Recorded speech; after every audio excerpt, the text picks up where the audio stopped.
Ever thought the CIA might bomb its own citizens, or that a KGB sex tape plot could fail spectacularly? Let's get into history's most bewildering intelligence tales that sound like fiction but aren't.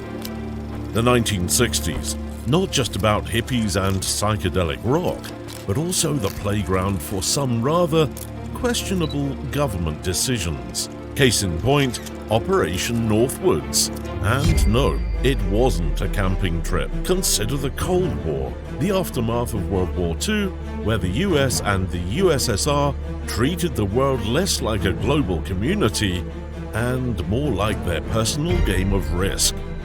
It was a time of paranoia, backroom deals, and a lot of finger-pointing. Then there's Cuba, with Fidel Castro at the helm, becoming a rather inconvenient piece on this geopolitical board. And Castro, he was too busy puffing cigars and enjoying the limelight to be overly concerned.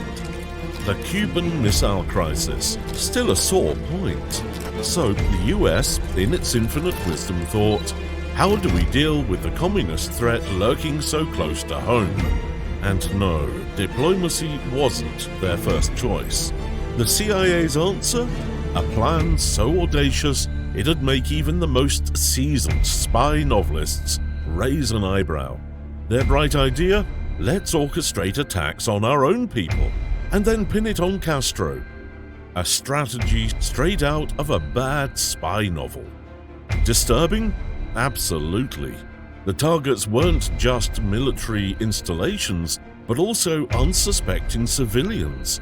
From orchestrating ship explosions to plane hijackings, it was all on the table, all under the guise of protecting American interests. But it wasn't just about giving Cuba a black eye. No, this was about sending a loud and clear message to the USSR and its comrades. A message wrapped in dynamite and subterfuge. The US, it seemed, was willing to cross some pretty dark lines to keep communism in check. The goal? Show the USSR that Uncle Sam wasn't playing games. And if that meant a bit of cloak and dagger, so be it. But, as with most overly ambitious plans, there was a snag. The operation got leaked, and the whistleblower? None other than JFK. Even he had his limits, and apparently this plan crossed them. The fallout was immediate. The public was, predictably, less than thrilled. The very notion that their government would even consider such a scheme was a tough pill to swallow. Trust in the establishment? Plunged.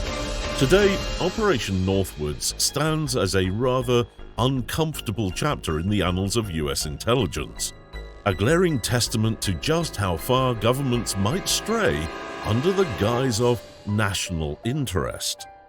In this era, where misinformation spreads faster than a wildfire, Northwoods is a sobering reminder of the importance of keeping those in power in check.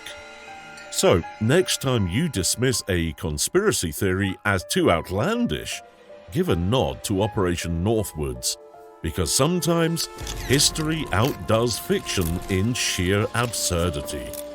And as for the Cold War, a time when moral compasses were, let's just say, a bit off-kilter, and nations went to great lengths, all in the pursuit of power and ideology. Intelligence agencies, notorious for their elaborate plots, but occasionally they outdo even their own expectations. Case in point, the Sukarno blackmail plot. Sukarno wasn't just another name in a history book. As Indonesia's inaugural president, he was the emblem of its struggle for independence. His influence wasn't confined to Indonesia, it echoed globally. He was a beacon in a tumultuous era, navigating the choppy waters of geopolitics. Driven by fierce pride and a penchant for non-alignment, Sukarno aimed to keep a foot in both the Western and Eastern blocs during the Cold War. A precarious balancing act, to say the least, and one that drew more than its fair share of attention. Now, when you're juggling superpowers, it's inevitable that someone's going to try and trip you up. Enter the KGB and the CIA. Their weapon of choice? Blackmail. Their ammunition? Alleged sex tapes of Sukarno. It's almost poetic how they turned to such a pedestrian tactic. A move that reeked of desperation and perhaps a lack of creativity. But Sukarno, in a move that probably left intelligence agents red-faced, didn't react as expected. Instead of panicking, he reportedly requested more copies. Some say it was his way of flaunting his vigor. The public's reaction? A collective shrug, dismissing it as yet another foreign ploy. So, what drove the KGB and CIA to such lengths? The Cold War's intensity, coupled with Indonesia's strategic allure, made Sukarno a target. The idea was simple: discredit Sukarno, pave the way for a more malleable leader. A tactic as old as time, but with a modern, salacious twist. However, Sukarno, with his political acumen, wasn't one to be sidelined easily. He used the scandal not as a point of weakness, but as a tool to reinforce his domestic position. It was a masterclass in turning adversity into advantage. Years have passed and Sukarno's stature has only magnified. Today, he stands as a complex figure in Indonesia's history, a national hero with undeniable imperfections. His legacy is a tapestry of achievements, controversies, and indomitable spirit. The Sukarno blackmail episode is more than just a historical footnote. It's a window into the shadowy realms of political machinations. It prompts introspection on the extents agencies might stretch to, and the ethical boundaries they're willing to blur. In retrospect, the Sukarno plot underscores a fundamental truth. Political blackmail, while a favored tool, doesn't guarantee success. It's a gamble, and as Sukarno demonstrated, sometimes the house doesn't win. The game of politics is unpredictable, and the players even more so. So, you thought a presidential blackmail with a risque tape was the pinnacle of audacity? Think again. Let's delve into a scheme that sought to rewrite World War II's narrative. Enter Operation Valkyrie. Deep within Nazi Germany, while the world was consumed by war, a faction of officers and politicians concocted a daring strategy. This wasn't a mere political gambit, it was a desperate bid to reclaim a nation's soul. Their endgame? To eliminate Adolf Hitler, the very figurehead they once pledged loyalty to. The implications? Potentially altering the fate of Germany and, by extension, the world. Who, you might wonder, possessed the audacity to conspire against the Führer?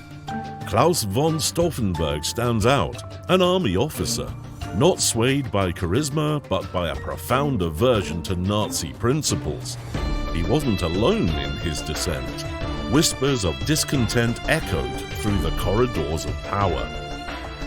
His co-conspirators, figures like Friedrich Albrecht and Ludwig Beck, were united by patriotism and a shared revulsion for the atrocities of the Nazi regime. Their reasons differed, some haunted by the Holocaust, others predicting Germany's downfall under Hitler, yet they converged on a singular resolution: Hitler's reign had to end. Their strategy was intricate. Stauffenberg would introduce a bomb to one of Hitler's briefings. Sounds straightforward? Hardly. The group had to guarantee Hitler's demise without raising alarms, and post-assassination, they needed a blueprint to seize Germany. The hurdles were numerous, from perfecting the explosive to sidestepping the ever-vigilant Gestapo. July 20, 1944, a date etched in history. Stauffenberg, bearing the aspirations of a nation, positioned the explosive device near Hitler at the Wolf's Lair. He then retreated, anticipating the blast. An explosion ensued, but destiny, it appears, had a different script. Hitler endured. The repercussions were immediate and merciless. The already distrustful Nazi machinery initiated a relentless purge. Stauffenberg, along with numerous allies, met their end. The Gestapo's response was thorough and unforgiving. Hopes of a liberated Germany, momentarily kindled, were swiftly extinguished by Nazi brutality. So, did Operation Valkyrie leave an indelible mark? Directly, no. Hitler persisted and the conflict raged on. Yet, it resonated with both warring factions. The Allies discerned that Hitler wasn't universally revered in Germany, offering a sliver of optimism for post-war amity. For the Nazis, it shattered their illusion of invulnerability. While the course of the war remained largely unchanged, Valkyrie planted seeds of skepticism. Amidst the vast expanse of World War II narratives, Operation Valkyrie stands as a testament, a beacon of defiance, illuminating the resilience of the human spirit, even in the bleakest of epochs. In the grand theatre of history, plots twist, heroes rise, and daring often dances with destiny. From sultry tapes to explosive plans, the past reminds us reality is often wilder than fiction. Until next time, keep questioning, keep laughing, and remember, history's always got another story to tell.